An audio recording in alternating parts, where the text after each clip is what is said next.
Yo. Like attack of the clone.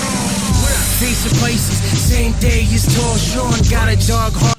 Another issue in hip hop that I didn't want to really delve into, but it's something I did want to talk about, is the cipher.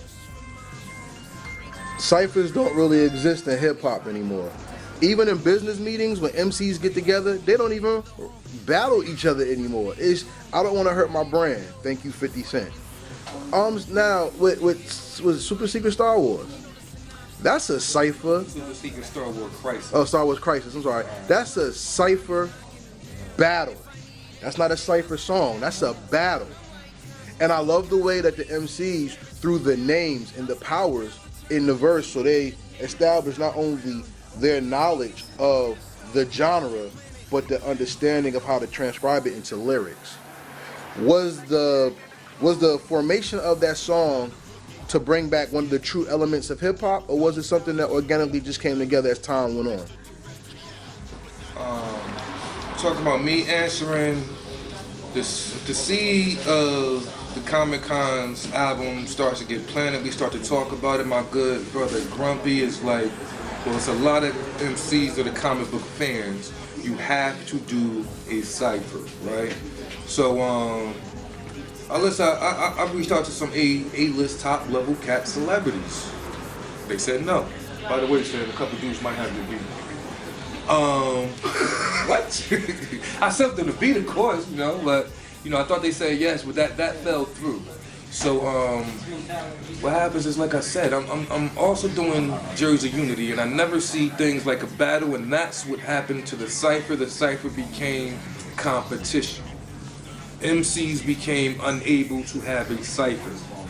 The worst South Jersey shootout, fight, girls knocked out by grown men, chaos that I've ever seen, started from two young men both trying to rap, cutting each other off at the same time because they do not know how to have a cipher in these modern days. So it's a cipher, it is not a battle. That's number one. So Grumpy kept pushing me until you get down to some people I really respect. Like I said, I've known Face since the Armory days, but have never had a chance to work with him. Part of it is my fault. You gotta be social if you expect society to be social with you. So I reached out to him. Surprisingly, he says yes. He's been a fan all these years of the movement KGB. Another guy called out at the last minute, so he brings a legend with him. The guy brings Axel J. Foley with him. So now I got Face, Axel Foley in the same room. By the way, Axel Foley found out about the song that morning, wrote his verse by the time it was time for him to go to the booth. And like I said, Serenity, like when I had the idea for the album, I did a Comic Con show. Serenity was there, and she had, she's involved in that song, another song. She's a big comic book fan. I'm sure if she had it her way, she would have been in a lot more songs, and we will be doing more in the future. Okay. Yeah. As far as the lyrics go, like, yo, listen, we don't just make superhero metaphors. There's so many deep things being said in that very song, so many styles given, Little secret, during the end of the project, before all the songs were truly mixed down, Murphy's Law, we had a big crash. The computer crashed. MO Sound Group's computer crashed. That's one of the songs that did not get mixed to its fullest. I feel really bad about that because the song sounds great, but I know when this man knows it should sound 1,000 times better. And I apologize to the MCs on it. I owe you another song. All right, but Stan, it's hard to be a producer. It's a very underappreciated talent and skill. And Actually not. Okay, well for you, you are a genius. So what's easy to you could be hard for us. Real quick. But Real quick. the reason why I say it's hard is because on any posse, clique, family album, the beat has to agree for everybody. And then you have to give presence to the group as they're premiered on the song. Like when you think about Batman the animated series, that song said so much without Batman having to say a word. It said Batman ain't on the joke no more. We getting serious with it. When you see Justice League and Justice League Unlimited, the song says so much. And not to be DC only, X-Men, the animated series. The song says so much. I must ask you, when you have a bunch of MCs or a collaboration of MCs on the album and a song versus one MC, is it ideal or is it the purpose in making the beat to make the beat sound strong, dynamic, and powerful rather than introductory with introductions or a blowback moment of wow? Like, what attitude do you give the beat when you know you have to serve a lot of MCs and a lot of voices?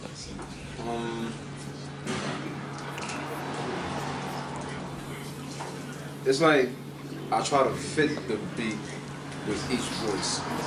Or when he told me he wanted just to do a cypher beat or whatever, I didn't have to format it as a song, like a verse, hook, verse, hook, so I just format it as a cypher beat. Me being, you know, a lover of hip hop, I kind of know how a cypher beat goes. It's like kind of straightforward or whatever. But also me being me, wanting to be different, you also still got to give it that roller coaster. So me knowing that it was going to be a cypher beat, I knew it was going to be different people on the beat. So I tried to make each part of the verse a little bit different. Maybe it wasn't too much different like the Wonder Woman.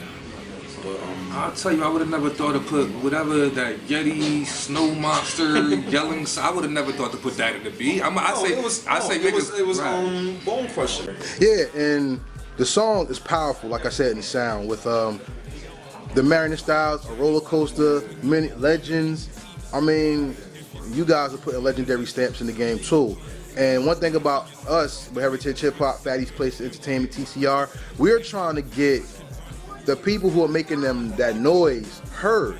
To put Bone Crusher, and everybody know Bone Crusher, to get Bone Crusher heard in a beat, if he hears that song, I mean, I hope he appreciates it, because that's a classic, legendary sound that's missing in hip hop right now. Themes, if you go, the album is multi-level. You can listen to it for the surface, but if you listen to the rest, we tried to intentionally make a true marriage of putting hip-hop samples, even to classic breakbeats that are used with the comic book genre to make a perfect marriage. So let's go classic then. Yeah. What was in your mind when you made X-Elsior? That? The Jubilee and the Dick Grayson? Because it was. I wanted to make an X-Men beat. That's what came up. But the way the hook and the beat goes is classic. Jubilee, Dick Grayson, you know, Marvel DC, you know what I'm saying? You got the voice looped in the joint, you know what I'm saying? You got X-Elsior going around in the background. That's a whirlwind song with a very heavy flow. To be quite honest, like I said, if you we're telling the story out of order, right? So when I finally get Stan invested in the album, when I finally make him realize that Deuce got something hot, he secretly starts making all of these beats. But now I have the 4 or 5 beats that I'm working with, and I'm trying to analyze this and know the album has to have a 70s feel. So he's giving me all these 80s, 90s, 2000 cartoon beats, and I'm like, pass. One day he starts playing the X-Men beat, and I say pass. He said, you pass on that? I say pass. He puts the shit away. He puts it away and never plays it again. Boom. The album is done. It's an EP. Grumpy, Stan, Joe, a lot of people's like, nah, F it, let's make it an album, let's keep going. So now I need beats. So one day I'm like, you still had that X-Men beat, or did you sell it? He pulls up the beat, but it's a skeleton. It's like, it's nothing there, it's nothing to write to. Within 15 minutes, I don't know what he was thinking, this isn't Bruiser's Squid. Within 15 minutes, he's like, we paid no attention and finished. And the beat is incredible. Once again, non-standard, forcing the verses to sound like they do. There's not a 16 where the beat plays in a row and to be found anywhere on the song. Now, album is over. We have a deadline that we're trying to meet because we're trying to get the album out by March, by Stan's Beat Battle. Album is done. This is an extra song on the album For some reason, I give I don't know, Stan gives it to me, but I give myself a crazy, we have 1 week to write a whole song to this beat. As I said, it shouldn't be a problem because the Spider-Man song I write in a half hour. The Super Duper song I write the 3 verses in 1 sitting. This beat jumps, it's giving me problems. What you're hearing on the beat is 4 or 5 different times when me starting the song. The first hook that comes on, that's 1 song, right? The second hook that comes on, that's another song that matches the first couple of bars of the first verse. It cracks me up when I say, why is Jubilee just like a Dick Grayson? On the surface, I'm entertaining. Deep down, any comic book fan should know the artist that made Jubilee patterned her after the old Robin. All right, I'm tired of the question. I got that question like 100 times. You are not a true comic book fan, right? The first line of the song, a house with no toilet bowl is uncanny. I've been wanting to use that line since 5th grade. Tales of the 8th grade, nothing. Judy Bloom, you heard? And I'm just playing right there. Like, I don't even think this is going to make the song. The second half of the song, I get really serious. I'm talking about the mutant massacre. Go look it up when the Marauders done killed all the when the Marauders came and killed all the Morlocks. That's what the last couple of bars of that song is truly about, just to make it attached. Then the actual hook of the song is like a whole other song when I was gonna make the song about, what the X-Men truly stand for, being hated and feared. The second verse, I get a little bit deep, and I actually like the second verse a lot better than the first verse. At the end of the second verse, I'm talking about the fall of the mutant storyline. So it's like that song to me was not a good song. I did not like the song. I did not like the way I rocked the song. But after the song was finished, everybody in the studio, Rumbles was there. My man Rumbles goes crazy. This guy goes bananas. And I'm like, yo, it's just like, to me, that was a filler song on the album, not a main song on the album. Cosplayers, let's mob the odd haters. Sharpen your backlets, light your lightsabers. Anime maniacs, attack the whack bullies. Treat them like the Fire Lord, I won't let them rule me. If nerds herd together, we can stop the tomfoolery. A nation with huge imaginations are usually criticized until capsized and homogenized. All of the mutant shoot, I'm shooting till I'm paralyzed. Hospitals close when doctors lose patience. Why is Jubilee dressed like a Dick Grayson? Easily I approach the congregation.